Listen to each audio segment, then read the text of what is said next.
Terpaksa menikah dengan preman kampung karena hutang ibuku. Saat malam pertama aku malah dibuat syok. Halo Bunda. Apa kabar Bunda semuanya? Sebelum masuk ke ceritanya, jangan lupa subscribe terlebih dahulu ya. Aku, Dinda, tak pernah membayangkan hidupku akan berubah drastis dalam sekejap. Kehidupan yang kami jalani di sebuah rumah kecil yang sederhana, bersama ibu dan adikku, Rara, terasa tenang meski penuh keterbatasan. Sejak ayah meninggal, ibu berjuang sekuat tenaga untuk membesarkan kami. Warung kecil yang ibu kelola menjadi satu-satunya sumber penghidupan kami, meski hasilnya seringkali tak sebanding dengan kerja kerasnya. Kami hidup dengan cukup, meski tak lebih dari cukup. Namun, segala sesuatu mulai berubah saat Rara, adikku yang baru berusia 10 tahun, tiba-tiba sakit parah. Operasi yang sangat dibutuhkan Rara untuk menyelamatkan hidupnya adalah biaya yang tak terjangkau oleh kami. Ibu yang putus asa, memutuskan untuk meminjam uang dari Edo, seorang preman kampung yang dikenal sangat kuat dan ditakuti banyak orang. Ibu berpikir itu satu-satunya jalan agar Rara bisa mendapatkan perawatan yang layak. Tapi, ternyata keputusan itu adalah awal dari malapetaka yang lebih besar.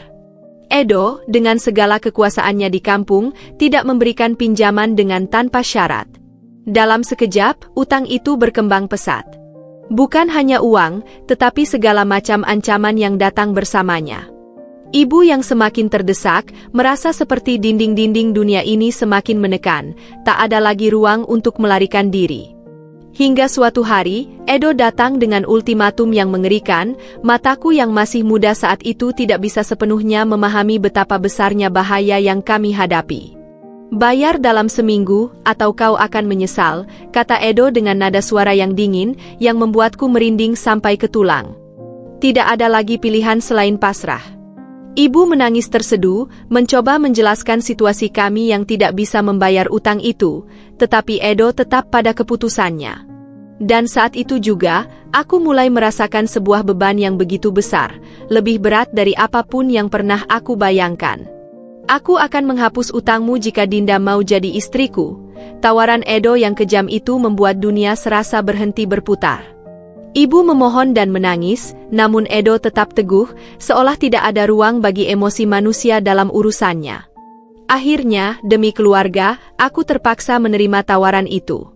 Rasa takut dan bingung bercampur aduk dalam diriku, sementara Rara yang masih kecil tak memahami sepenuhnya apa yang sedang terjadi.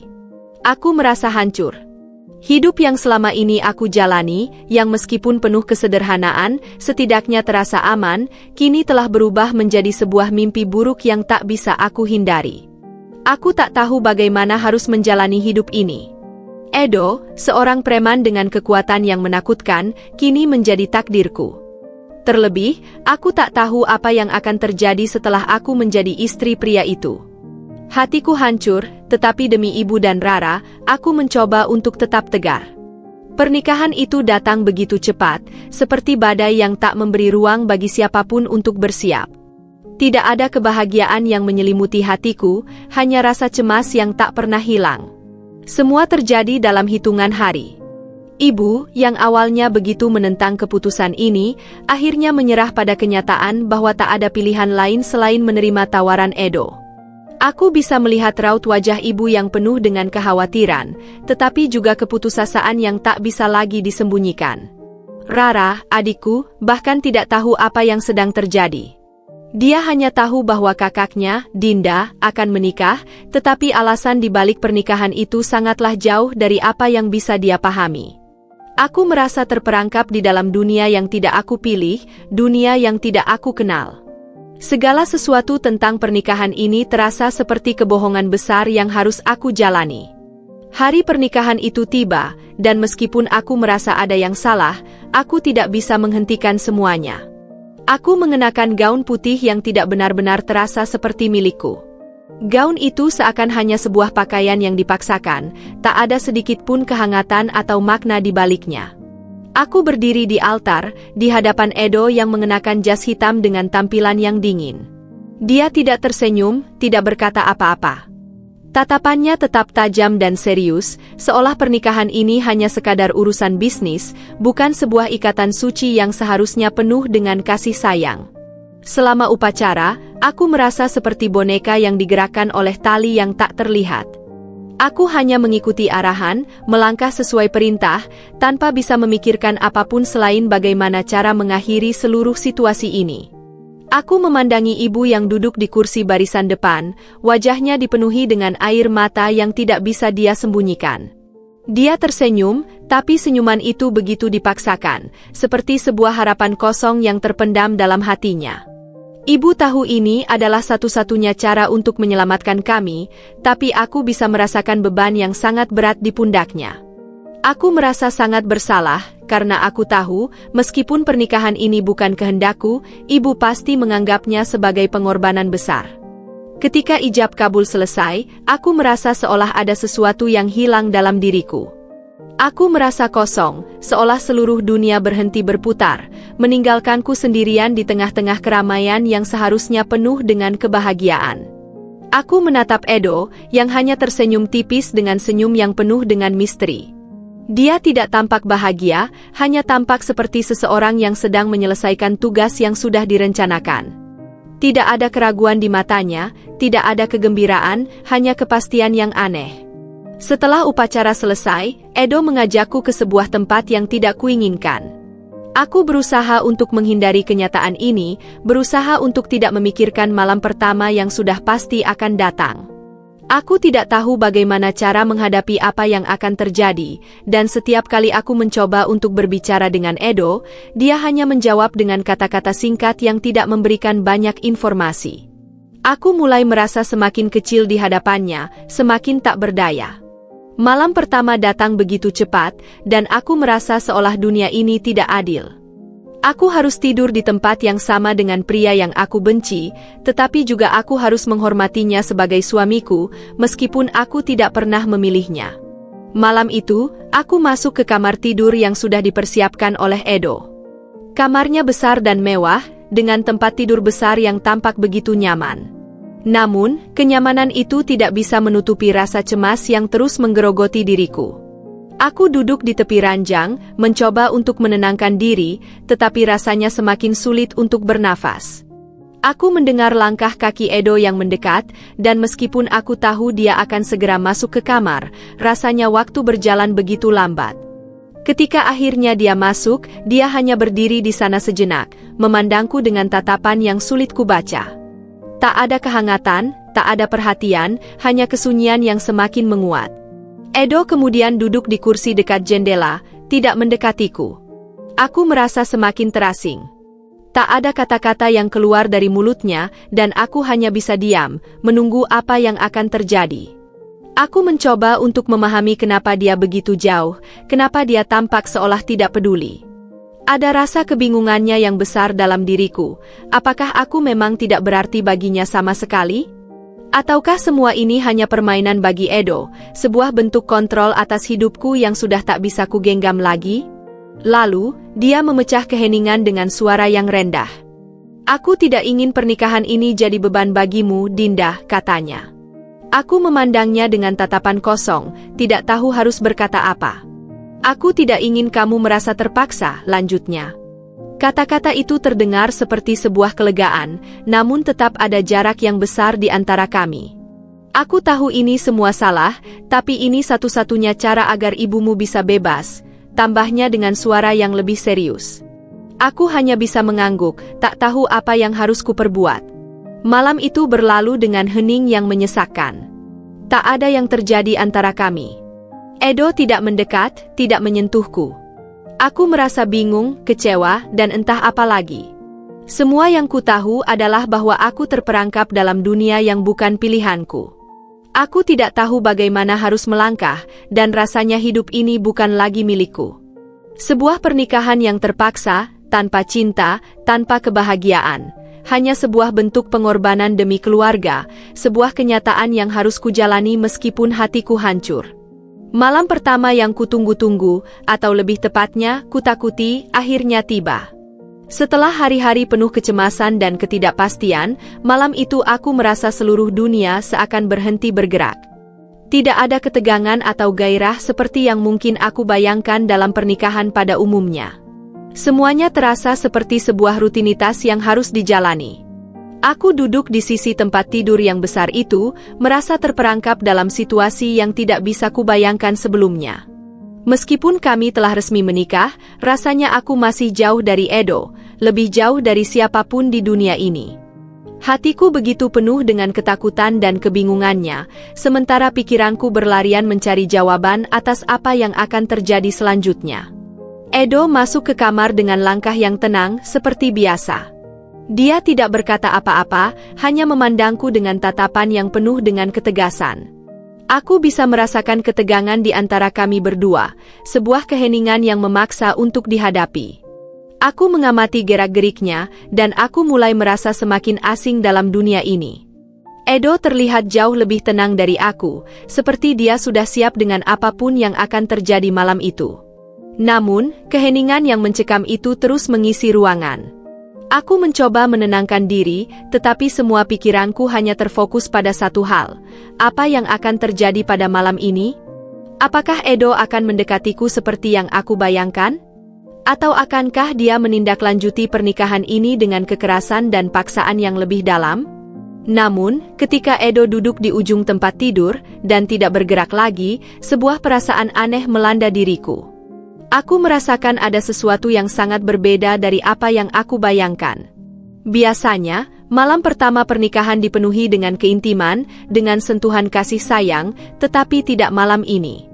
Ada kesunyian yang menggantung di antara kami, menambah kesan bahwa ini bukanlah malam yang seharusnya terjadi dalam hidupku. Aku menatapnya, berharap mendapatkan petunjuk dari matanya yang tak terbaca, tapi malah semakin bingung. Apa yang sedang dia pikirkan? Kenapa dia tidak melakukan apapun? Kemudian, dengan suara yang sangat tenang, Edo berkata, "Aku tidak akan menyentuhmu malam ini, Dinda." Kata-katanya menghentak jantungku. Aku tidak bisa mempercayainya. Segala sesuatu yang kutakuti dan kupertanyakan tentang malam pertama ini seperti terjawab dalam satu kalimat singkat. Aku terdiam, tidak tahu harus berkata apa. Aku menunggu lebih lanjut, mencari penjelasan, tetapi tidak ada apapun yang terucap selain kata-kata berikutnya yang lebih mengejutkan lagi. Kau bukan istriku karena kau menginginkannya. Aku tidak akan pernah bisa menganggapmu sebagai pasangan dalam arti yang sesungguhnya. Lanjutnya, suaranya sangat datar, tanpa emosi. Aku bisa merasakan ada kekosongan yang dalam dalam setiap kata yang keluar dari mulutnya. Ada perasaan yang tidak bisa aku pahami, sebuah perasaan yang seakan mengabaikan segala aturan sosial atau ikatan pernikahan yang seharusnya ada antara suami dan istri. Aku merasa tercabik-cabik antara rasa lega dan kebingungan. Di satu sisi, aku merasa tidak perlu takut akan paksaan fisik, tetapi di sisi lain, pernyataan itu justru membuatku merasa lebih terasing. Aku membuka mulut untuk berkata sesuatu, tetapi kata-kata itu tak kunjung keluar. Aku hanya bisa menatapnya, menunggu penjelasan lebih lanjut. Kenapa Edo tidak ingin mendekatiku? Kenapa pernikahan ini terasa begitu kosong dan hampa? Apakah aku hanya menjadi barang tawar-menawar untuk membayar utang ibuku? Semua pertanyaan itu berputar-putar di kepalaku, menghantui setiap detik dalam keheningan malam itu. Edo melanjutkan dengan suara yang lebih lembut namun tetap penuh ketegasan. Dinda, aku ingin kau tahu satu hal. Aku tidak akan memaksamu dalam hal apapun. Aku tidak ingin kau merasa terjebak dalam hubungan ini. Jika kau ingin pergi setelah setahun, silakan. Aku tidak akan menghalangimu. Tetapi selama setahun ini, kau harus tinggal di sini, katanya dengan nada yang sulit dijelaskan. Itu adalah sebuah tawaran yang seolah memberikan kebebasan, namun pada saat yang sama membelenggu. Syaratnya begitu jelas dan tak terbantahkan. Aku harus tinggal bersamanya, tetapi tanpa adanya ikatan emosional atau fisik. Hanya ada ruang kosong di antara kami, sebuah ruang yang sangat luas dan mengintimidasi. Aku merasa kebingunganku semakin menjadi-jadi. Setiap keputusan yang aku buat seakan mengarah ke jalan yang lebih gelap dan lebih sulit. Aku tidak tahu apakah ini adalah bentuk belas kasihan dari Edo ataukah sebuah cara untuk menjauhkan diri dariku. Apakah dia ingin menjaga jarak? Ataukah dia sedang berusaha menghindari sesuatu yang lebih besar, seperti rasa bersalah atau ketidaknyamanan yang muncul dari pernikahan ini? Aku tidak tahu, dan aku tidak bisa mencari jawaban saat itu juga. Semua yang ada di dalam diriku hanya perasaan bingung dan takut akan masa depan yang tak pasti. Aku terdiam, mencoba mencerna kata-katanya. Perasaanku campur aduk, terombang-ambing di antara rasa lega karena tidak ada paksaan fisik yang terjadi, dan kebingunganku tentang apa yang sebenarnya Edo inginkan dariku. Aku tidak tahu apakah dia sedang berusaha memberi ruang bagiku untuk beradaptasi, atau justru dia tidak ingin aku berada di dekatnya. Namun, satu hal yang pasti, malam ini bukanlah malam pertama yang aku impikan. Malam ini lebih terasa seperti sebuah pertemuan antara dua orang asing yang terjebak dalam situasi yang tak bisa mereka hindari. Kami menikah bukan karena cinta, tetapi karena keadaan yang memaksa. Aku merasa semakin terperangkap dalam dunia yang penuh dengan kebingungannya. Edo beranjak dari kursinya, tanpa berkata apa-apa dan berjalan keluar kamar. Aku hanya bisa memandangnya pergi dengan perasaan kosong. Tak ada keintiman, tak ada rasa saling memiliki.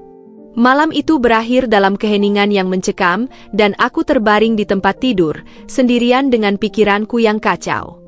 Segala sesuatu tentang pernikahan ini terasa salah, namun aku tidak tahu bagaimana cara memperbaikinya. Aku hanya bisa berharap bahwa waktu akan memberi petunjuk, meskipun dalam hatiku aku merasa ragu. Setelah malam pertama yang penuh dengan kebingungannya, aku mulai belajar menerima kenyataan bahwa hidupku tidak akan pernah sama lagi. Tidak hanya pernikahan yang terpaksa, tetapi juga dunia tempat aku sekarang berada, dunia yang jauh dari kenyamanan dan kestabilan yang aku kenal. Edo bukanlah pria biasa. Dia lebih dari sekadar preman kampung, lebih dari sekadar seseorang yang mungkin hanya sekadar menakut-nakuti orang dengan kekerasannya. Dia adalah pemimpin geng yang memiliki jaringan yang luas dan sangat kuat. Dan itu adalah kenyataan yang tidak bisa aku hindari. Seiring berjalannya waktu, aku mulai melihat sisi lain dari dirinya yang jauh lebih gelap dan rumit daripada yang aku bayangkan. Hari-hariku di rumah Edo dimulai dengan rutinitas yang aneh. Meski tidak ada interaksi fisik yang lebih dalam antara kami, Edo selalu memastikan aku nyaman dengan segala fasilitas yang ada. Rumahnya besar dan mewah, dengan perabotan yang terlihat mahal, tetapi ada sesuatu yang suram dan menekan dalam setiap sudutnya. Seolah-olah rumah itu bukan hanya tempat tinggal, tetapi juga tempat yang penuh dengan rahasia, yang berisi banyak kejadian yang tak terungkapkan. Setiap kali aku berjalan melewati lorong-lorong panjang rumah itu, aku merasa ada banyak mata yang mengamati. Banyak orang yang bekerja di bawahnya, atau mungkin lebih tepatnya, orang-orang yang bekerja untuknya. Mereka datang dan pergi dengan cepat, tampak seperti bayangan yang melintas tanpa meninggalkan jejak. Aku mulai mengenal beberapa orang yang sering datang ke rumah Edo. Mereka bukanlah orang biasa. Beberapa di antaranya tampak sangat berpengaruh, mengenakan pakaian mahal dan berbicara dengan cara yang tajam dan tidak menyenangkan. Mereka datang untuk berbicara dengan Edo tentang berbagai urusan, bisnis gelap, transaksi yang tak bisa disebutkan dengan kata-kata biasa, dan kadang-kadang tentang hal-hal yang lebih berbahaya. Aku seringkali mendengar nama-nama yang tidak asing bagi penduduk kampung, nama-nama yang berhubungan dengan kriminalitas dan kekerasan. Tak jarang, mereka berbicara dalam bisikan, seolah takut ada yang mendengar apa yang mereka bicarakan. Aku hanya bisa diam, tidak tahu harus berkata apa. Namun, di balik rasa takut yang semakin menggelayuti diriku, aku mulai merasa bingung tentang bagaimana harus memandang Edo. Di satu sisi, dia adalah pria yang tampaknya tak segan-segan menggunakan kekerasan untuk mencapai tujuannya, namun di sisi lain, ada sisi yang lebih lembut, sisi yang aku mulai rasakan dalam interaksi kecil sehari-hari. Edo tidak pernah menunjukkan kekerasan padaku. Selama kami tinggal di rumah ini, dia lebih banyak menjaga jarak, seperti yang telah dijanjikannya. Dia tidak pernah memaksaku untuk melakukan hal-hal yang aku tidak inginkan, dan meskipun pernikahan kami terasa hampa, aku merasa sedikit lebih aman. Namun, pada saat yang sama, aku merasa sangat terasing. Aku tidak mengenal orang-orang yang datang dan pergi dari rumah ini, dan setiap kali aku bertanya tentang mereka, Edo hanya memberikan jawaban yang ambigu dan samar. Aku tahu bahwa Edo memiliki banyak urusan yang tidak bisa aku pahami, urusan yang berhubungan dengan dunia yang sangat jauh dari kehidupan sederhana yang aku jalani bersama ibu dan adikku. Aku tidak tahu apakah aku siap untuk semua ini, tetapi yang aku tahu pasti adalah bahwa aku terperangkap di dalamnya. Namun, meskipun banyak hal yang tampak tidak jelas dan mengancam, ada sisi lain dari Edo yang mulai aku kenal.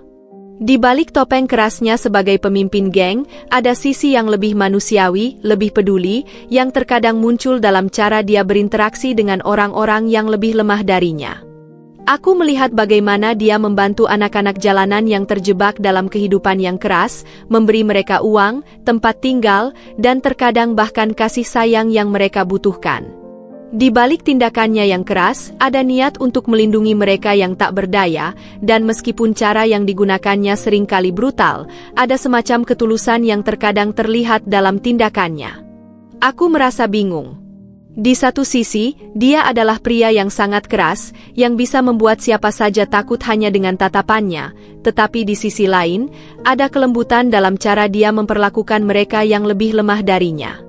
Aku merasa seolah-olah aku hanya melihat sebagian kecil dari dirinya, sisi yang lebih gelap, dan aku tidak tahu apakah aku siap untuk memahami sisi lainnya. Aku mulai mencoba berbicara lebih banyak dengannya, meskipun itu tidak mudah. Setiap kali aku bertanya lebih banyak tentang dirinya, Edo akan menanggapi dengan cara yang menghindar.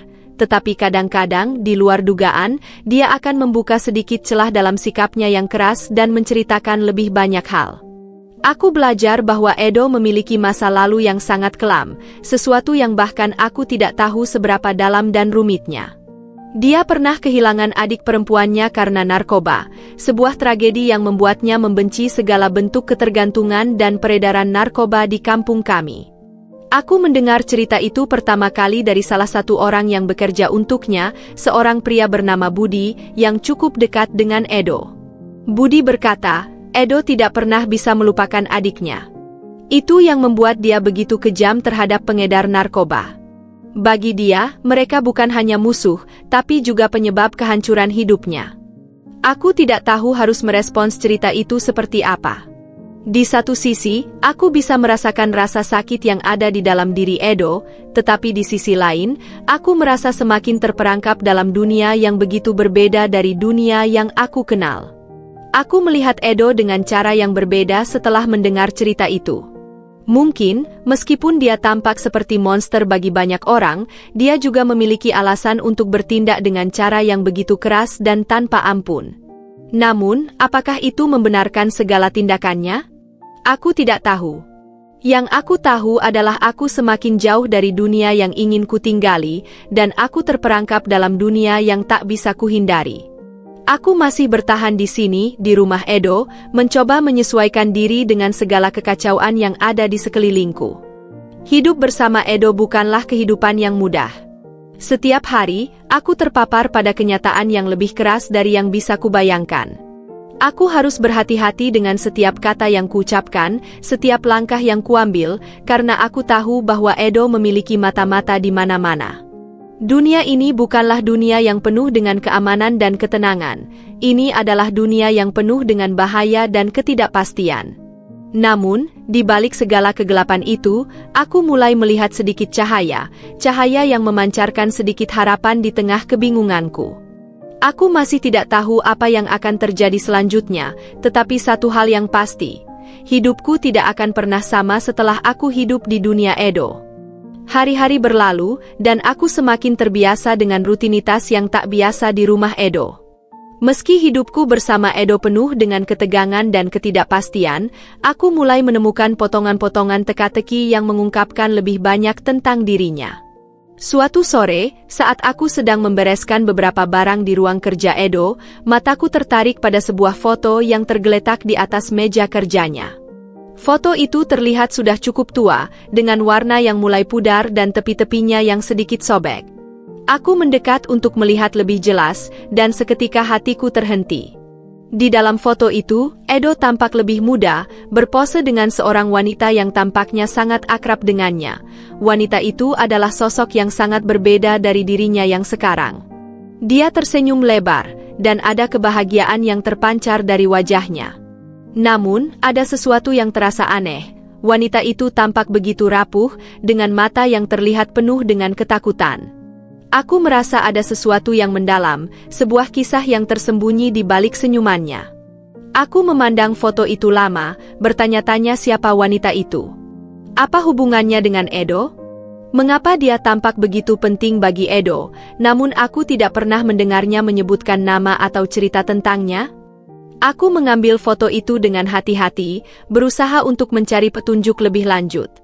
Di balik foto, ada tulisan yang sedikit buram, Alma, 10 tahun yang lalu. Nama itu melayang di kepalaku, Alma. Tidak ada yang memberitahuku siapa dia, tetapi ada sesuatu dalam diri Edo yang berubah saat aku melihat foto itu. Aku merasa seolah-olah aku baru saja membuka pintu ke dunia yang lebih gelap dari yang pernah kubayangkan. Dunia yang tak pernah dia ceritakan, tetapi dunia yang mungkin mengubah segalanya. Setelah menemukan foto itu, aku tidak bisa berhenti berpikir tentang Alma.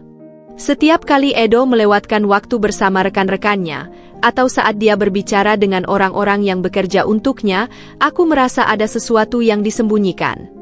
Ada semacam ketegangan yang menggantung di udara, dan aku mulai merasakan bahwa Alma bukan hanya bagian dari masa lalu Edo, tetapi mungkin juga kunci untuk memahami dirinya lebih dalam. Aku mulai memperhatikan Edo dengan lebih teliti, mengamati cara dia berbicara, cara dia bergerak, dan bahkan cara dia melihat hal-hal tertentu. Ada ketajaman dalam dirinya, seolah-olah dia sangat terluka dan sangat menjaga setiap detil dari kehidupannya yang sudah lama terkubur. Aku mencoba mencari informasi lebih lanjut tentang Alma. Namun, setiap kali aku menanyakan sesuatu tentangnya, Edo selalu mengalihkan pembicaraan dengan cara yang sangat halus namun jelas. Aku tahu dia tidak ingin aku tahu lebih banyak. Tetapi rasa ingin tahuku semakin besar, dan aku merasa terjebak dalam rasa penasaran yang tak bisa kutahan lagi. Aku mulai mencari tahu dengan cara lain, berbicara dengan orang-orang yang lebih dekat dengan Edo, orang-orang yang mungkin tahu sedikit lebih banyak tentang masa lalunya. Suatu hari, ketika aku bertemu dengan Budi, salah satu orang kepercayaannya, aku memberanikan diri untuk bertanya, meski dengan hati-hati. Budi, kataku, mencoba menjaga nada bicara yang tidak terlalu curiga, siapa sebenarnya Alma? Aku melihat foto dia dengan Edo. Apakah dia saudara atau teman dekatnya? Budi terlihat terkejut dengan pertanyaan itu. Wajahnya berubah sejenak, dan dia tampaknya ragu untuk menjawab. Aku bisa melihat bahwa dia sedang mempertimbangkan kata-katanya, mencoba mencari cara untuk tidak mengatakan lebih dari yang seharusnya.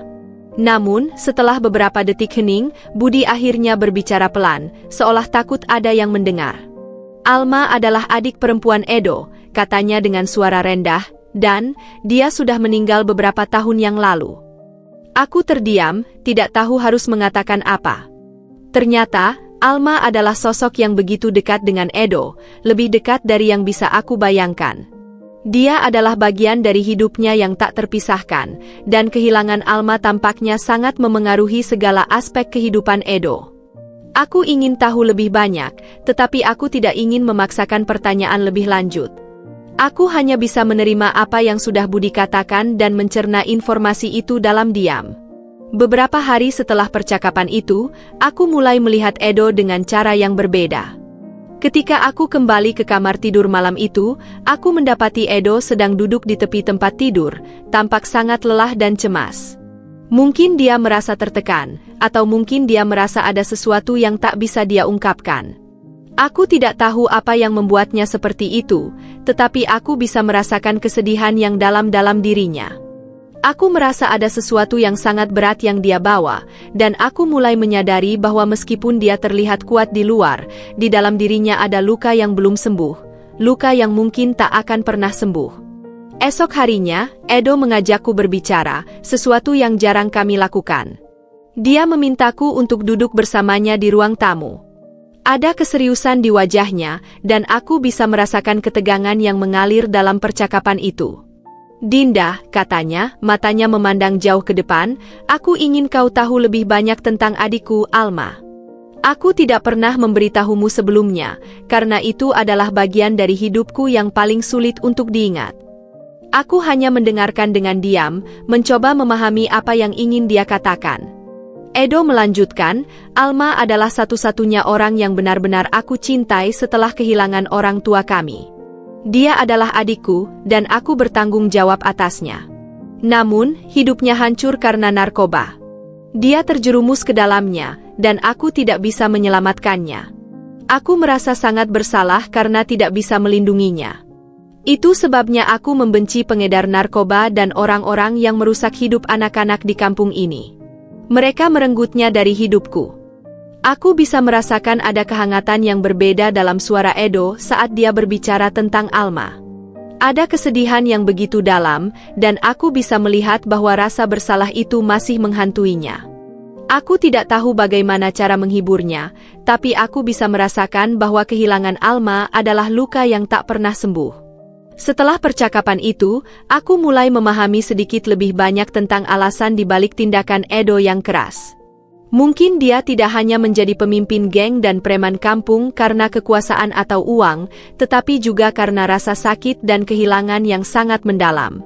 Dunia yang dia ciptakan, dunia yang keras dan penuh kekerasan, mungkin adalah cara Edo untuk melindungi dirinya dari rasa sakit itu, meskipun terkadang itu justru membuatnya semakin terisolasi. Namun, satu hal yang pasti, Alma adalah salah satu alasan mengapa Edo menjadi seperti sekarang. Aku merasa semakin paham, meskipun masih ada banyak hal yang belum aku ketahui tentang dunia gelap yang ada di dalam dirinya. Hari-hari yang kujalani bersama Edo semakin penuh dengan ketegangan. Kehidupan yang sebelumnya tampak begitu gelap dan penuh misteri kini semakin terasa mengekang. Aku merasa seperti terjebak dalam sebuah dunia yang tidak bisa aku pahami sepenuhnya, namun aku juga tidak bisa keluar begitu saja. Edo mungkin telah menyelamatkanku dari kebangkrutan dan utang ibu, tetapi semakin aku mengenalnya, semakin banyak lapisan yang terungkap, lapisan-lapisan yang lebih dalam dan lebih gelap. Setiap hari, aku merasa terjebak lebih jauh dalam dunia yang tidak aku pilih, tetapi dunia yang tidak bisa aku hindari. Meski tidak ada lagi kekerasan fisik yang terjadi antara kami, ada hal-hal lain yang lebih sulit untuk dipahami, emosi, perasaan, dan juga orang-orang yang datang dan pergi dalam hidup Edo. Suatu sore, ketika aku sedang berbelanja di pasar untuk kebutuhan rumah, aku bertemu dengan seorang wanita yang tampaknya sangat familiar. Dia berdiri di depan toko bunga, matanya tertuju pada sesuatu yang aku tidak bisa lihat. Aku merasa ada yang aneh dengan cara dia memandangku, dan entah mengapa, aku merasa ada ketegangan di udara. Tiba-tiba, wanita itu menoleh, dan aku terkejut saat melihat bahwa dia adalah Siska, mantan pacar Edo. Aku tidak tahu banyak tentang Siska sebelumnya. Edo tidak pernah membicarakan hubungan mereka secara rinci, tetapi aku tahu bahwa mereka memiliki masa lalu yang cukup rumit. Siska bukan orang yang mudah diabaikan. Ada sesuatu dalam dirinya yang membuat orang tidak bisa mengabaikannya begitu saja. Dia memiliki kecantikan yang sangat mencolok, dengan rambut panjang yang tergerai, dan kulitnya yang tampak begitu halus dan sempurna. Namun, ada sesuatu dalam cara dia menatapku yang membuatku merasa tidak nyaman. Itu bukan tatapan penuh kebencian, melainkan sesuatu yang lebih mengarah pada peringatan, seperti dia ingin memberitahu aku sesuatu yang penting, sesuatu yang harus aku waspadai. Siska mengangguk ringan saat melihatku dan kemudian mulai mendekat. Dinda, sapanya dengan suara yang agak datar, namun ada sesuatu yang menyeratkan ketidaknyamanan di balik kata-katanya. Aku dengar kamu sekarang tinggal bersama Edo. Begitu cepatnya semuanya. Aku tidak tahu harus menjawab apa. Aku hanya mengangguk kecil, berusaha menunjukkan bahwa aku mendengarkan tanpa terlibat terlalu dalam percakapan itu. Namun, Siska tampaknya tidak berhenti di situ. Dia melanjutkan, aku ingin memberitahu kamu sesuatu tentang Edo, katanya sambil menatapku dengan tajam. Jangan terlalu percaya padanya. Dia mungkin tidak seburuk yang kelihatannya, tetapi jangan pernah lupa bahwa dia masih preman kampung. Dan orang seperti Edo, mereka hanya akan menginginkanmu ketika itu menguntungkan bagi mereka. Aku merasa darahku berdesir mendengar perkataannya. Ada sesuatu yang menakutkan dalam cara Siska berbicara, seolah dia tahu lebih banyak tentang Edo daripada yang aku ketahui. Tetapi apa maksudnya dengan kalimat itu? Apa yang ingin dia katakan tentang Edo yang tidak pernah aku lihat?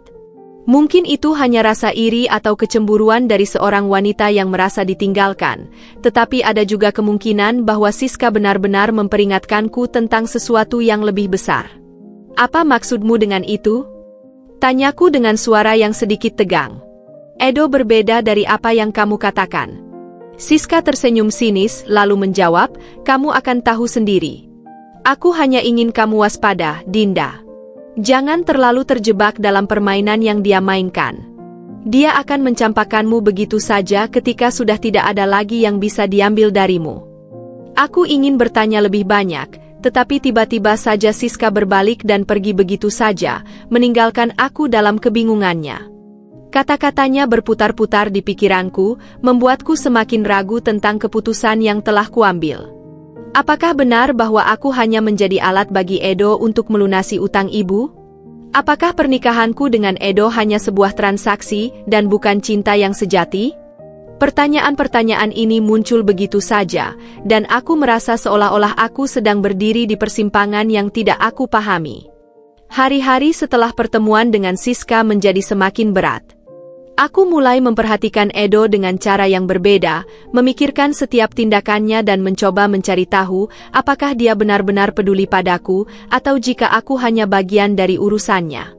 Siska tidak menjelaskan banyak, tetapi kata-katanya sudah cukup untuk menanamkan keraguan dalam diriku. Aku mulai merasa terjebak, seperti aku berada dalam hubungan yang tidak ada akhirnya. Edo tidak pernah memberiku kejelasan, dan aku merasa semakin jauh dari tujuan hidup yang lebih baik. Terkadang, aku bertanya-tanya apakah aku sudah terlalu terjerat dalam dunia yang penuh bahaya ini. Edo, yang biasanya tampak begitu keras dan tak terjangkau, mulai memperhatikan perubahan dalam diriku.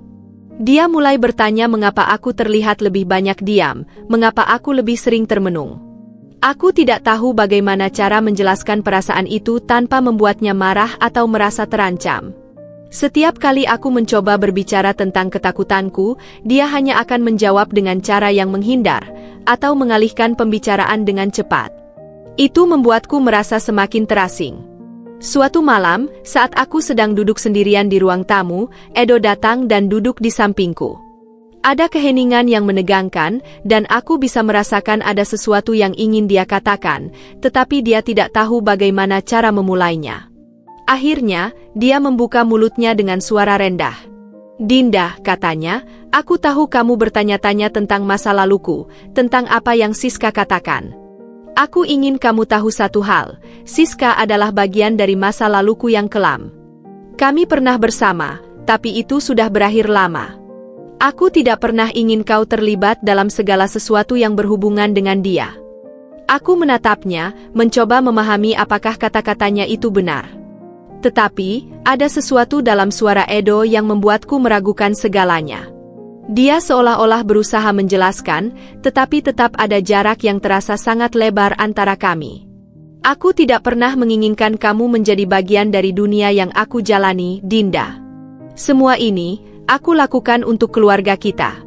Untukmu, tambahnya dengan nada yang lebih lembut, namun penuh dengan beban yang sulit aku tangkap. Meskipun Edo mencoba meyakinkanku bahwa semua yang dilakukannya adalah untuk kami, ada perasaan yang mendalam bahwa aku masih belum sepenuhnya tahu siapa dia sebenarnya. Aku tahu bahwa Siska mungkin ada benarnya dalam apa yang dia katakan, dan aku semakin merasa bingung tentang bagaimana cara melangkah ke depan. Hidup bersama Edo tak pernah sepi dari ketegangan. Setiap langkah yang kami ambil, setiap percakapan yang kami lakukan, selalu membawa kekhawatiran tentang apa yang akan terjadi selanjutnya. Aku mulai terbiasa dengan kehadiran orang-orang yang datang dan pergi di rumah Edo, orang-orang yang tampaknya tidak bisa dijelaskan dengan kata-kata biasa. Mereka adalah bagian dari dunia Edo yang tidak akan pernah aku pahami sepenuhnya. Ada dunia yang lebih besar dan lebih gelap di luar sana, dunia yang tak hanya melibatkan perasaan atau cinta, tetapi juga kekuasaan, uang, dan kekerasan.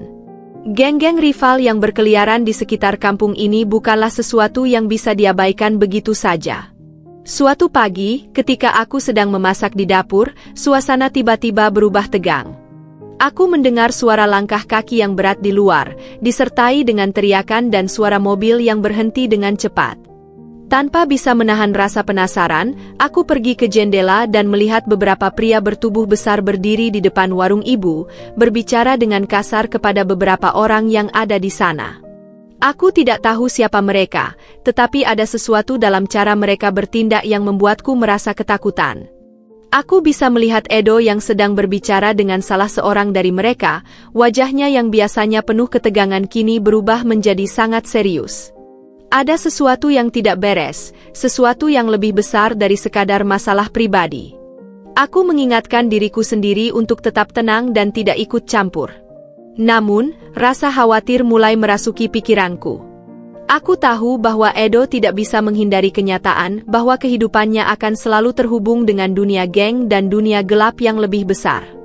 Itu adalah bagian dari hidupnya yang tak bisa dia tinggalkan begitu saja, meski dia berusaha menyembunyikannya dariku. Aku berpikir apakah aku cukup kuat untuk menghadapi kenyataan itu, kenyataan bahwa Edo mungkin terjebak dalam pertempuran yang lebih besar dari yang bisa kubayangkan. Tak lama setelah itu, Edo kembali ke rumah. Wajahnya terlihat tegang, dan matanya yang biasanya tajam kini tampak lebih tajam lagi. Ada masalah, katanya, suara tegasnya menggetarkan udara di sekitar kami. Geng Barong baru saja menyerbu warung ibu. Mereka memberi peringatan keras. Aku terdiam, merasakan perutku mulai berkerut karena cemas. Geng Barong? Aku sudah pernah mendengar nama itu sebelumnya, geng rival Edo yang terkenal kejam dan tak kenal ampun. Mereka selalu beroperasi di balik bayang-bayang, tetapi ketika mereka muncul, tak ada yang bisa menghindar. Mereka adalah ancaman nyata bagi siapa saja yang mencoba menghalangi jalannya, termasuk Edo. Mereka bilang kalau warung ini harus tutup atau mereka akan menghadapimu langsung, lanjut Edo, nada suaranya menunjukkan bahwa dia sedang menahan amarah yang besar. Mereka tidak tahu siapa yang sedang mereka tantang. Aku bisa merasakan ketegangan yang meningkat di udara. Aku tahu jika Edo marah, dia bisa sangat berbahaya. Namun, di sisi lain, aku juga tahu bahwa dengan berhadapan langsung dengan Barong, semua bisa berakhir buruk. Kami sudah cukup sering melihat contoh dari pertempuran antar geng yang berujung pada kekerasan brutal dan kehancuran. Aku merasa terjebak antara perasaan takut dan perasaan ingin melindungi keluarga kami, terutama ibu dan Rara. Edo berbalik dan melangkah cepat menuju ruang kerjanya, tempat di mana dia biasanya merencanakan segala sesuatu yang terkait dengan bisnis gelap dan pergerakan gengnya. Aku mengikuti di belakangnya, khawatir dengan apa yang akan dia lakukan selanjutnya. Edo, kataku, mencoba berbicara dengan tenang, apa yang akan kamu lakukan? Ini bisa sangat berbahaya. Edo berhenti sejenak, menatapku dengan pandangan yang sulit dibaca. Ada kesunyian yang mencekam di antara kami sebelum dia akhirnya menjawab, aku tidak bisa membiarkan mereka begitu saja menginjak-injak kami. Ini lebih dari sekadar bisnis. Ini tentang menghormati kami, tentang menunjukkan bahwa kami bukan orang yang bisa dipermainkan begitu saja. Aku tahu dia benar. Edo selalu menekankan bahwa harga diri dan kekuasaan adalah segalanya dalam dunia tempat dia tinggal. Namun, ada sesuatu dalam hatiku yang bertanya apakah ini semua layak. Harga diri, kehormatan, dan kekuasaan memang penting, tetapi apakah itu cukup untuk mengorbankan nyawa orang-orang yang kita cintai? Sore itu, Edo mengumpulkan beberapa anak buahnya, dan suasana di rumah semakin terasa tegang. Aku bisa melihat ekspresi serius di wajah setiap orang yang hadir. Semuanya tahu bahwa malam ini bisa menjadi titik balik dalam konflik yang telah lama memanas. Aku tidak tahu apa yang akan terjadi, tetapi aku tahu satu hal. Hidup kami akan sangat dipengaruhi oleh keputusan yang diambil malam ini. Geng Barong tidak hanya membawa ancaman fisik, tetapi mereka juga membawa ketidakpastian dan rasa takut yang sulit dijelaskan. Aku tidak bisa membayangkan bagaimana semuanya akan berakhir. Saat matahari terbenam, Edo pergi dengan beberapa orang kepercayaannya. Aku merasa takut akan apa yang akan terjadi, takut akan kemungkinan terburuk. Aku hanya bisa berdoa agar Edo kembali dengan selamat, dan bahwa situasi ini tidak akan berkembang menjadi sesuatu yang lebih buruk. Setiap detik terasa begitu panjang, seolah waktu berjalan dengan lambat. Aku tidak bisa melupakan wajah Edo saat dia pergi, penuh dengan tekad, tetapi juga ada sesuatu yang lebih dalam, mungkin rasa takut yang tidak ingin dia tunjukkan. Pagi berikutnya, Edo kembali dengan tubuhnya yang terlihat lelah dan lemas. Aku langsung mendekat, melihat luka-luka kecil di tubuhnya, namun yang lebih membuatku cemas adalah tatapan kosong di matanya. Dia tampak seperti orang yang baru saja bertempur dalam pertempuran besar, bukan hanya secara fisik, tetapi juga dalam dirinya sendiri. Mereka mundur, katanya dengan suara serak. Tapi ini belum berakhir. Barong akan kembali. Dan kali ini, mereka tidak akan berhenti sampai mereka mendapat apa yang mereka inginkan. Aku merasa dunia seakan runtuh di hadapanku. Aku tahu bahwa ini hanya permulaan dari sebuah konflik yang lebih besar dan lebih berbahaya. Perang antara dua geng ini sudah memasuki fase yang tak bisa dihindari lagi, dan kami semua, aku, Edo, Ibu, dan Rara, akan menjadi bagian dari pertempuran itu, entah kita siap atau tidak. Setelah insiden dengan geng Barong, aku mulai melihat Edo dengan cara yang berbeda. Ada perubahan yang perlahan terlihat, meskipun tidak selalu mudah untuk dipahami. Sejak pertempuran itu, ada ketegangan yang mengalir di udara, tetapi lebih dari itu, aku mulai merasakan bahwa ada sesuatu dalam dirinya yang mulai berubah. Edo yang biasa begitu keras, begitu teguh pada prinsip-prinsip dunia gelap yang dia jalani, kini tampak sedikit lebih terbuka. Bukan berarti dia telah berubah sepenuhnya, tetapi dia menjadi lebih manusiawi, lebih dekat dengan sisi yang selama ini kutunggu-tunggu. Ketika malam datang, dia tidak lagi hanya berdiam diri dengan pikirannya sendiri. Ada lebih banyak percakapan yang terjadi antara kami, perbincangan-perbincangan yang jauh lebih dalam dari sekadar masalah bisnis atau utang. Namun, meskipun aku bisa merasakan perubahan itu, perasaan campur aduk muncul dalam diriku. Di satu sisi, aku mulai menghargai usaha Edo untuk lebih mendengarkan, untuk lebih memahami aku dan perasaanku. Ada saat-saat ketika dia menunjukkan sisi kelembutannya yang jarang terlihat. Ketika aku sakit, dia akan merawatku dengan penuh perhatian, membawakan obat-obatan, bahkan menyiapkan makanan kesukaanku. Aku tidak bisa menyangkal bahwa perhatian seperti itu sangat berarti bagiku, dan untuk pertama kalinya, aku merasa seperti kami bukan hanya dua orang yang terjebak dalam pernikahan tanpa cinta, tetapi dua orang yang sedang mencoba memahami satu sama lain. Namun, ada juga perasaan cemas yang semakin membebani pikiranku. Aku tahu, semakin aku mengenal Edo, semakin aku sadar bahwa meskipun dia berubah, ada bagian dari dirinya yang tidak bisa dia lepaskan begitu saja. Dunia yang dia jalani bukanlah dunia yang mudah untuk keluar dari sana. Dia terlahir dalam dunia itu, dibentuk oleh lingkungan yang keras, dan meskipun dia berusaha untuk menjadi lebih baik, kenyataannya adalah bahwa dia masih terikat oleh banyak hal yang sulit untuk dipahami oleh orang seperti aku. Dunia kriminal yang selama ini menjadi kehidupannya, dengan segala kejamnya, tetap memiliki tarikan yang sulit dilawan. Salah satu malam, setelah makan malam yang sederhana di rumah, Edo duduk di sampingku, matanya tampak menerawang jauh. Aku melihatnya merenung, sesuatu yang sangat jarang kulihat. Biasanya, dia selalu tampak penuh dengan kekuatan dan keteguhan, tetapi malam itu, ada sesuatu yang berbeda. "Dinda," katanya pelan, suaranya rendah, hampir seperti bisikan. "Aku tahu kamu merasa bingung. Aku tahu ini tidak mudah buatmu." Aku menatapnya, mencoba mengerti apa yang sedang dia rasakan. "Apa maksudmu?" tanyaku, meskipun aku merasa sudah bisa menebak arah pembicaraannya. Edo menghela napas panjang, seolah berjuang untuk menemukan kata-kata yang tepat. "Aku tidak bisa memberi kamu kehidupan yang mudah," lanjutnya. "Dan aku tahu itu.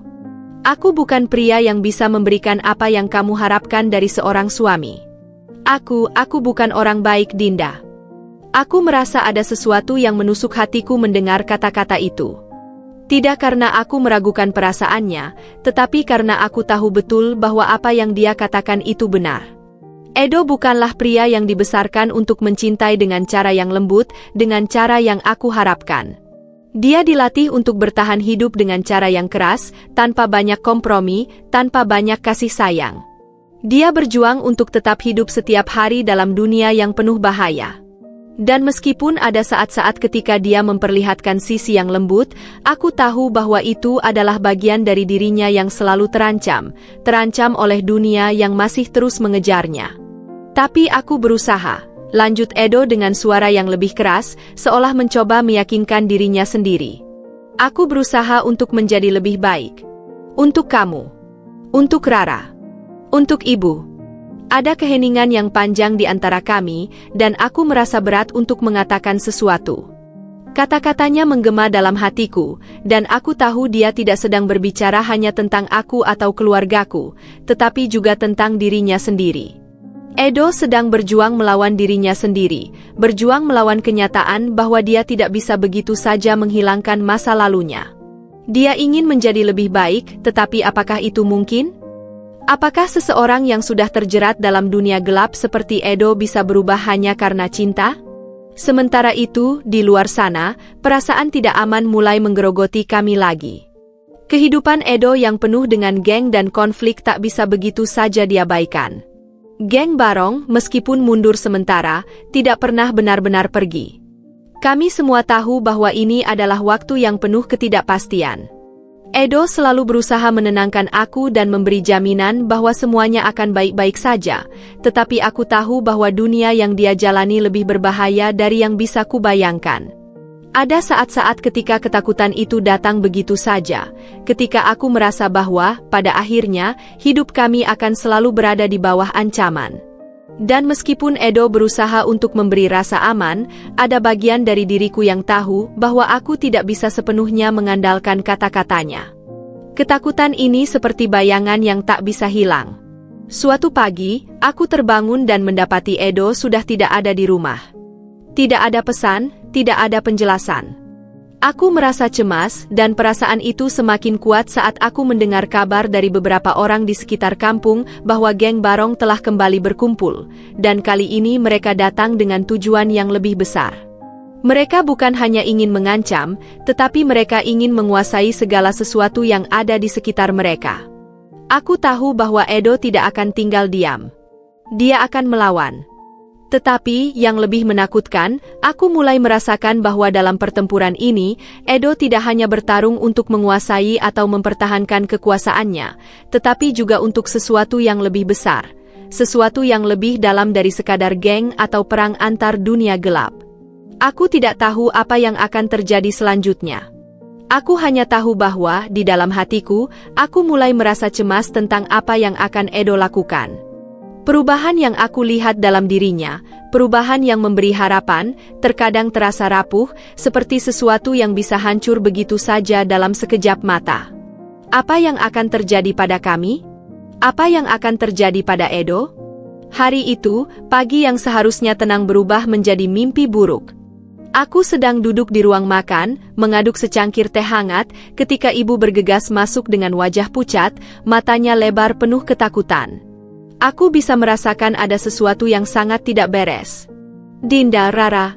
Suara ibu hampir tersendat saat dia berusaha menjelaskan, Rara, dia meminjam uang dari Barong. Kata-kata itu seperti petir yang menyambar. Rara? Adikku yang selama ini selalu tampak begitu polos dan jauh dari segala permasalahan dunia dewasa, tiba-tiba saja terjerat dalam masalah yang lebih besar dari yang bisa kami tanggung. Apa maksudmu, Bu? Tanyaku dengan suara yang semakin serak, rasa cemas mulai menyelimuti hatiku. Ibu menggelengkan kepala, seolah tak bisa menerima kenyataan yang baru saja terjadi. Dia bilang dia ingin membebaskanmu, Dinda. Dia ingin menebusmu dari Edo. Tapi dia tidak tahu apa yang dia lakukan. Kepalaku terasa berputar. Rara, adikku yang masih muda, yang selalu berusaha melindungi ibu dan aku, kini terjebak dalam jebakan yang sangat berbahaya. Aku bisa membayangkan betapa naifnya dia, berpikir bahwa dengan meminjam uang dari Barong, semuanya bisa selesai. Tidak ada yang bisa menghalangi keputusan impulsifnya itu. Tidak ada yang bisa mengubah kenyataan bahwa kami semakin terjerat dalam dunia yang begitu keras dan penuh bahaya. Sementara aku mengutuk kebodohan Rara, ada perasaan lain yang menyelubungi diriku, rasa bersalah, seolah aku yang harus bertanggung jawab atas semua ini. Jika saja aku tidak menikahi Edo, jika saja aku bisa melarikan diri dari utang ini. Mungkin Rara tidak akan terpaksa melakukan hal bodoh ini. Aku berusaha menenangkan ibu, mencoba mengumpulkan pikiranku yang mulai kacau. Kita harus mencari cara untuk membayar utang itu, Bu. Kita harus cepat, kataku, meskipun aku tahu itu tidak akan mudah. Sementara itu, pikiranku terus melayang pada Rara, dan apa yang bisa terjadi padanya jika Barong mengetahui bahwa dia hanya seorang anak yang tidak tahu apa-apa tentang dunia yang sangat mereka kuasai. Aku merasa seperti sedang berada di tepi jurang, dan tidak ada jalan keluar yang jelas. Kekhawatiranku semakin membesar ketika malam tiba dan Edo belum pulang. Biasanya, dia akan kembali menjelang malam, meskipun kadang dia juga menghilang beberapa hari untuk urusan geng. Tetapi malam itu, aku bisa merasakan ketegangan yang berbeda. Ada sesuatu yang tidak beres.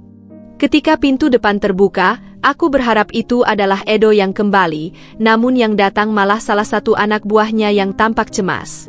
Dinda, Edo, dia pergi mencari Rara, katanya dengan nada yang tidak biasa, seperti ada sesuatu yang disembunyikan.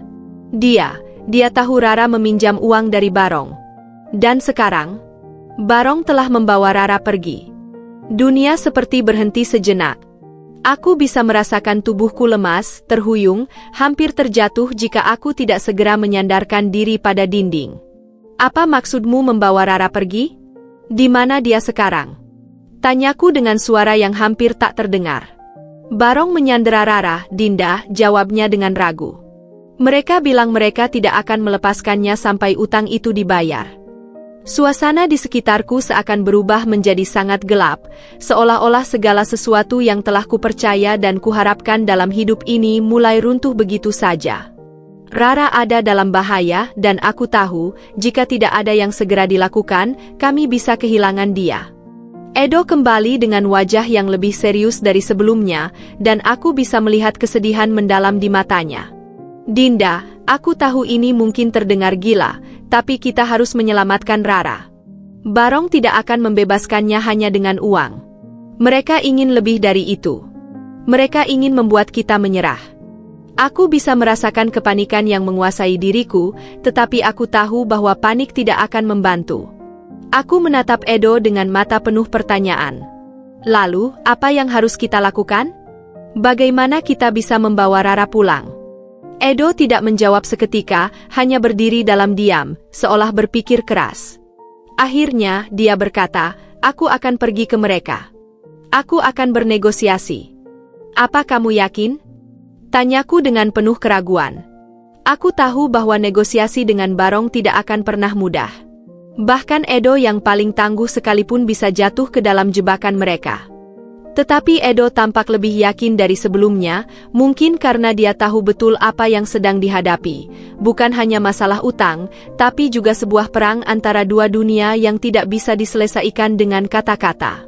Aku tidak akan membiarkan mereka melukai Rara, katanya dengan suara penuh tekad. Aku akan bawa dia pulang, Dinda. Tapi kau harus janji padaku satu hal, jangan pernah mencoba untuk kabur lagi.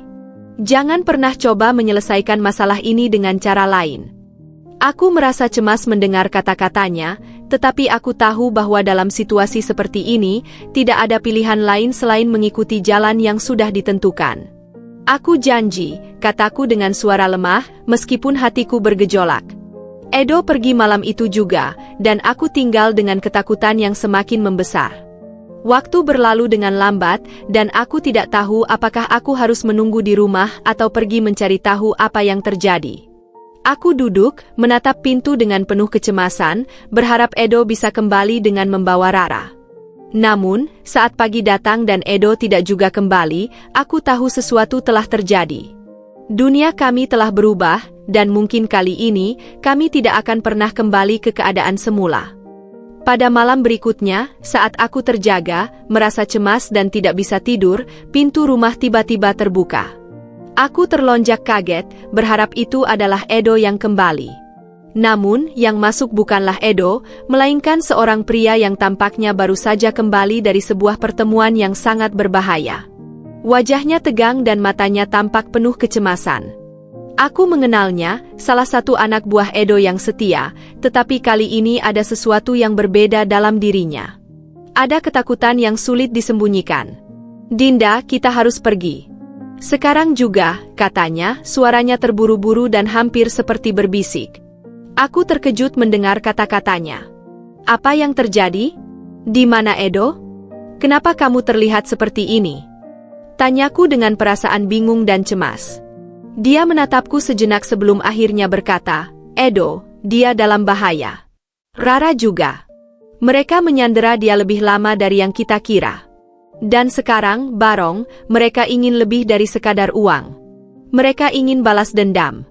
Kata-kata itu langsung membuat jantungku berdebar kencang. Balas dendam? Apa maksudmu? Aku merasa seperti dunia ini semakin sempit dan berbahaya. Barong tidak hanya ingin uang, Dinda. Mereka ingin menghancurkan Edo. Mereka tahu dia sangat berharga bagi kita, dan mereka ingin menggunakan dia untuk memaksa kita menyerah, jawabnya dengan nada penuh ketegangan. Mereka mengancam akan membunuhnya jika kita tidak segera datang dengan tebusan.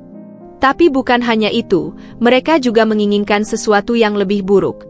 Mereka ingin membuat Edo merasa kehilangan segalanya. Aku merasakan sesuatu yang tajam mengiris hatiku. Edo, orang yang telah kuanggap sebagai suamiku, orang yang telah berjuang begitu keras untuk melindungi kami, kini berada dalam bahaya yang lebih besar dari yang pernah kubayangkan. Dan Rara, adikku yang masih begitu muda dan tidak tahu apa-apa tentang dunia kejam ini, terjebak di tengah-tengahnya. Tidak ada lagi waktu untuk berpikir panjang, tidak ada lagi pilihan selain bertindak cepat. Apa yang harus kita lakukan? Tanyaku, hampir tidak bisa menahan kegelisahanku. Apakah ada cara untuk menyelamatkan mereka? Anak buah Edo menghela napas panjang, terlihat jelas bahwa dia pun merasa terjepit di antara dua dunia yang bertentangan. Kita harus bertindak cepat, Dinda. Edo sedang dibawa ke sebuah tempat yang sangat terpencil. Hanya mereka yang berani memasuki wilayah itu, dan kita butuh bantuan. Kami sudah berusaha menyelamatkannya, tapi Barong punya orang-orang di luar sana yang bisa menghentikan kami. Kalau kita pergi sendirian, kita semua bisa mati sia-sia. Hatiku semakin tenggelam mendengar kata-kata itu. Kami tidak hanya berhadapan dengan geng yang brutal, tetapi juga dengan ancaman yang bisa merenggut nyawa kami kapan saja. Aku tidak tahu apakah aku siap untuk menghadapi kenyataan ini, tetapi di satu sisi, aku tidak bisa membiarkan Edo dan Rara menjadi korban dari pertempuran yang tidak mereka pilih. Jadi, kita harus pergi ke sana, berhadapan langsung dengan mereka. Tanyaku, suara sedikit gemetar, tetapi tetap berusaha tegar. Ya, Dinda, jawabnya dengan tegas, tapi ada satu syarat, kita harus memastikan bahwa kita punya cukup orang untuk melawan mereka. Aku sudah menghubungi beberapa orang yang bisa membantu, tetapi kami harus bergerak cepat. Waktu sangat berharga sekarang. Aku mengangguk pelan. Ini adalah pertaruhan terbesar dalam hidupku. Aku tidak tahu apakah aku akan melihat Edo lagi setelah ini, atau apakah aku akan selamat. Namun, yang aku tahu adalah bahwa aku tidak bisa membiarkan keluarga kami hancur begitu saja. Jika ada peluang untuk menyelamatkan mereka, aku harus mengambilnya, meskipun itu berarti mempertaruhkan segalanya. Perjalanan menuju tempat persembunyian Barong terasa panjang dan penuh ketegangan. Aku duduk dalam diam, merenung tentang betapa jauh hidup kami telah berubah. Dulu, aku hanya seorang gadis yang menjalani hidup sederhana dengan ibu dan adikku. Kini, aku terjebak dalam dunia yang penuh dengan kekerasan, ancaman, dan ketidakpastian. Setiap langkah kami semakin mendekat ke tempat yang sangat berbahaya, dan aku bisa merasakan ketakutan yang merayapi tulang-tulangku. Kami tidak tahu apa yang menunggu di depan. Kami tidak tahu apakah kami akan selamat atau terjebak dalam perang yang lebih besar. Saat kami tiba di tempat yang disebut-sebut oleh anak buah Edo, suasana semakin menegangkan. Kami disambut dengan senyap yang mencekam, hanya suara angin yang terdengar di sekitar kami. Setiap langkah kami dipenuhi dengan kecemasan, tetapi juga dengan tekad yang kuat. Kami harus menemukan Edo dan Rara. Kami harus menyelamatkan mereka. Tiba-tiba, suara langkah kaki terdengar di kejauhan, diikuti dengan suara tembakan yang menggema di udara. Kami harus berlari, bersembunyi, dan melanjutkan perjuangan tanpa henti. Dalam hati, aku tahu bahwa ini bukan hanya tentang menyelamatkan Edo atau Rara. Ini tentang bertahan hidup, tentang melawan dunia yang penuh dengan kegelapan dan kejahatan, tentang tidak menyerah meskipun segala sesuatu tampak sia-sia. Saat aku berlari, hatiku berdetak kencang. Aku tahu, kami sedang bertaruh dengan nyawa. Keputusan kami malam ini mungkin akan menentukan nasib kami selamanya. Seketika, kekacauan pun pecah. Tembakan pertama meletus, diikuti dengan jeritan dan suara barang pecah. Anak buah Edo yang sedari tadi bersembunyi mulai menyerbu masuk, baku hantam terjadi di segala penjuru gudang. Aku berusaha mencapai Edo, menghindari pecahan kaca dan tubuh-tubuh yang saling bergulat. Ketika akhirnya aku berhasil mendekatinya, pisau di tangan Barong melayang ke arah Edo dengan kecepatan mengerikan. Tanpa pikir panjang, aku meloncat ke depan, menghalangi arah pisau itu dengan tubuhku sendiri. Rasa perih menyengat di lengan kiriku, darah langsung mengalir deras. Tapi aku tak merasakan sakitnya. Yang aku tahu, aku berhasil menghentikan pisau itu dari menusuk dada Edo. Tubuhku terdorong ke belakang, tapi tangan Edo segera menangkapku sebelum aku jatuh sepenuhnya. "Dinda, kenapa kau bodoh sekali?" bentaknya, suaranya terdengar lebih gemetar daripada marah. "Aku nggak bisa lihat kau mati," bisikku, menahan rasa sakit yang mulai menjalar. Mata kami bertemu dan di situ aku tahu, semua perasaan yang selama ini kami tahan, akhirnya pecah malam ini. Edo bangkit, amarahnya meledak seperti gunung berapi. Dengan satu tendangan keras, dia menjatuhkan Barong ke lantai, lalu menghajarnya tanpa ampun.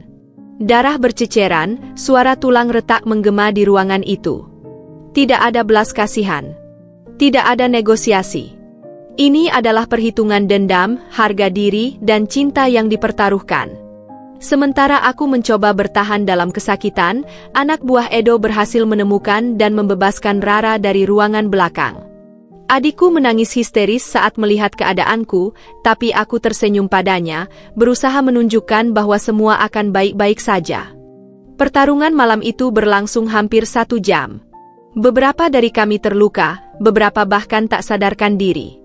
Tapi pada akhirnya, Edo berdiri di tengah gudang dengan dada penuh darah, bukan semuanya darahnya sendiri, dan Barong tergeletak tak berdaya di kakinya. Polisi yang telah dihubungi oleh orang dalam kami akhirnya datang beberapa menit kemudian. Mereka menemukan gudang penuh jejak pertempuran, tubuh tergeletak, dan sisa-sisa geng yang kalah. Barong dan sebagian besar anak buahnya dibekuk di tempat. Saat ambulans datang dan aku dinaikkan ke atas tandu, aku menatap Edo yang duduk di sampingku, tangannya menggenggam tanganku erat. "Kau menyelamatkanku," bisikku pelan. Dia tersenyum meski wajahnya penuh luka. "Bukan. Kau yang menyelamatkanku duluan," katanya. Dan di tengah darah, luka, dan rasa sakit, aku merasa untuk pertama kalinya, aku tak lagi sendirian. Kami bukan lagi 2 orang yang terjebak dalam perjanjian, tapi 2 hati yang memilih bertahan, untuk saling melindungi, apapun risikonya. Rumah sakit itu dingin, terlalu putih, terlalu sunyi. Bau antiseptik menusuk hidungku, dan suara monitor detak jantung berdetak stabil, seakan mengingatkanku bahwa aku masih hidup. Lengan kiriku dibalut perban tebal, luka dari malam itu masih terasa berdenyut, tapi rasa sakit fisik itu tak ada artinya dibandingkan dengan kekacauan di dalam hatiku. Aku duduk di sisi tempat tidur Edo yang masih terbaring, wajahnya penuh luka lebam dan perban, tapi matanya tetap tajam menatapku. Tak ada kata-kata yang keluar di antara kami sejak kejadian itu. Tapi malam ini, di bawah cahaya redup lampu ruang inap, semuanya berubah. "Aku pikir kamu akan mati," suaraku pecah, lirih, hampir tak terdengar. Edo menoleh pelan, matanya menatapku lama, lalu menghela napas berat. "Aku pikir aku akan mati juga," jawabnya pelan, lalu tersenyum tipis. "Tapi ternyata, yang bikin aku bertahan bukan karena aku kuat. Tapi karena kau muncul, waktu aku udah hampir menyerah." Aku menggigit bibirku, menahan air mata yang menggenang. "Kenapa kamu nggak pernah bilang apa-apa? Tentang perasaanmu, tentang kenapa kamu selalu menjauh?" Edo diam beberapa saat. Tangannya bergerak pelan, meraih tanganku yang dingin karena gugup. Sentuhan itu lembut, sangat berbeda dari citra preman kampung yang selama ini melekat padanya. Karena aku pengecut, katanya akhirnya. Karena aku takut. Aku pikir, kalau aku mulai peduli padamu, semuanya akan jadi lebih sulit. Aku bawa kamu ke hidupku karena utang. Kau harusnya benci aku, bukan malah peduli. Tapi makin lama kita tinggal bareng, aku lihat siapa kamu sebenarnya. Kamu kuat, kamu penyayang, kamu berani. Dan bodohnya, aku jatuh cinta. Mataku membelalak. Kata-kata itu keluar begitu saja dari mulutnya, tanpa jeda, tanpa ragu, dan sangat nyata. Aku tak tahu harus berkata apa. Hati ini, yang selama ini berusaha menyangkal perasaan, sekarang terasa terbuka lebar. Luka di lengan terasa kecil dibandingkan luka yang perlahan sembuh di dalam diriku. Aku pikir kamu hanya merasa bersalah, karena aku terluka demi kamu. Edo menggeleng pelan. Enggak. Aku merasa bersalah karena aku udah menyakitimu dari awal. Aku memaksamu masuk ke dalam dunia ini. Tapi tahu enggak, Dinda?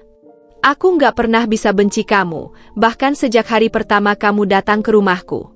Malam itu, saat kamu gemetar ketakutan, aku cuma pengen peluk kamu dan bilang kamu aman. Tapi aku tahan karena ku pikir, aku nggak pantas. Air mataku akhirnya jatuh. Bukan karena sedih, tapi karena lega. Semua luka yang kusembunyikan, semua rasa tidak berharga, perlahan runtuh dengan pengakuannya. Edo, aku juga bingung sama diriku sendiri. Awalnya aku benci kamu. Tapi setelah aku tinggal bersamamu, lihat caramu rawat anak-anak jalanan, caramu jaga keluargaku, dan caramu jagain aku mulai mikir, siapa sebenarnya kamu. Dia tertawa kecil, suara itu serak tapi tulus.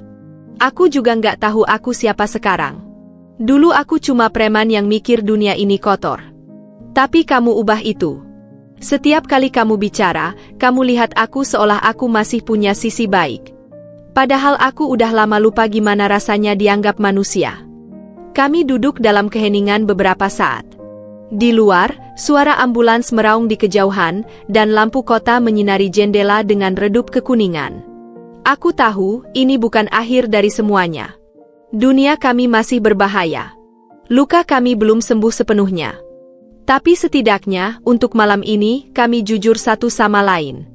Untuk pertama kalinya sejak semua ini dimulai, aku merasa kami bukan dua orang asing yang disatukan oleh utang, tapi dua orang yang belajar mencintai dengan cara yang tidak biasa.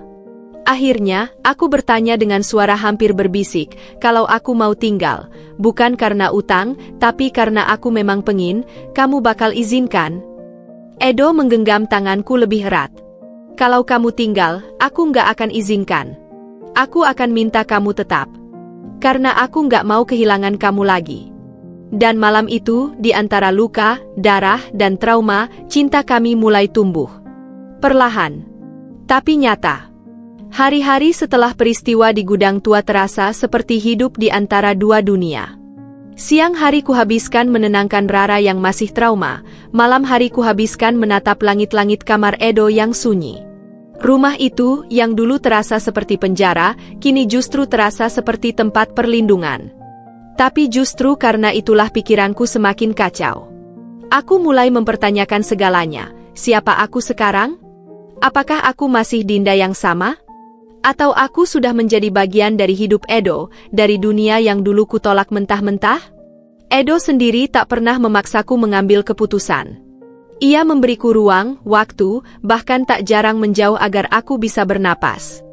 Tapi justru sikapnya itu membuat hatiku semakin berat. Ia yang dulu kupikir keras dan tak berperasaan, kini justru menunjukkan sisi yang paling lembut. Ia menjadi pelindung bagi keluargaku, menjadi sandaran saat aku rapuh, bahkan rela mengorbankan segalanya demi nyawa Rara. Tapi aku tahu, memilih tetap bersamanya bukan hanya soal perasaan. Ini soal hidup dan mati. Dunia Edo penuh bahaya. Meskipun ia berjanji ingin keluar dari dunia itu, aku tahu, masa lalu tak akan melepaskannya dengan mudah. Satu malam, aku duduk di ruang tamu rumah kecil kami, memandangi foto almarhum ayah. Ibu tertidur di sofa, kelelahan setelah seharian mengurus warung yang mulai kami bangun kembali. Rara sedang di kamar menulis jurnal terapinya. Semua perlahan membaik. Tapi batinku masih berperang. Kalau aku pergi, aku bisa menyelamatkan mereka dari potensi bahaya masa lalu Edo. Tapi kalau aku tinggal, aku tahu aku harus siap menghadapi konsekuensi yang bisa datang kapan saja. Dendam, musuh, dan sejarah kelam itu bukan cerita fiksi. Keesokan harinya, aku pergi ke taman yang sering Edo kunjungi diam-diam. Di bawah pohon tua yang rindang, aku menunggunya. Ia datang terlambat seperti biasa dengan rokok di tangan dan jaket hitam yang sudah kusam. Ia duduk di sampingku tanpa bicara. Hanya menatap langit senja yang oranye menyala. Kamu tahu, aku bisa saja pergi sekarang, kataku pelan. Bawa ibu dan Rara jauh. Mulai hidup baru. Mungkin kami akan aman. Edo mengangguk pelan, tidak terkejut sedikit pun. Aku tahu. Dan aku juga tahu. Aku nggak bisa minta kamu tinggal. Karena kalau kamu tinggal, itu harus karena kamu yang mau. Bukan karena aku butuh kamu. Aku menoleh padanya dan kali ini, aku lihat lelah di matanya. Bukan lelah fisik. Tapi lelah karena mencintai dalam diam. Aku menarik napas panjang lalu akhirnya berkata, kalau aku tinggal, kamu harus janji. Kamu tinggalkan semuanya. Dunia itu. Geng itu. Bisnis gelap itu. Semua yang bisa narik kamu kembali ke lubang itu. Edo menatapku lama, seolah menilai apakah aku sungguh-sungguh. Lalu perlahan, ia menjawab, aku udah mulai ninggalin. Satu-satu. Tapi kamu harus tahu, gak semua pintu bisa kututup sendiri. Beberapa mungkin bakal nyusul. Beberapa mungkin datang dengan marah. Aku menunduk, jantungku berdegup keras. Aku gak takut. Selama kamu jujur. Selama kita sama-sama berjuang. Dan pada saat itu, aku tahu. Pilihanku sudah bulat. Aku tak akan lari. Aku tak akan sembunyi. Aku akan tinggal. Bukan karena hutang, bukan karena belas kasihan, tapi karena aku jatuh cinta pada lelaki yang paling tak kusangka. Lelaki bernama Edo. Preman kampung yang mencuri hatiku dengan cara paling kacau dan tak terduga.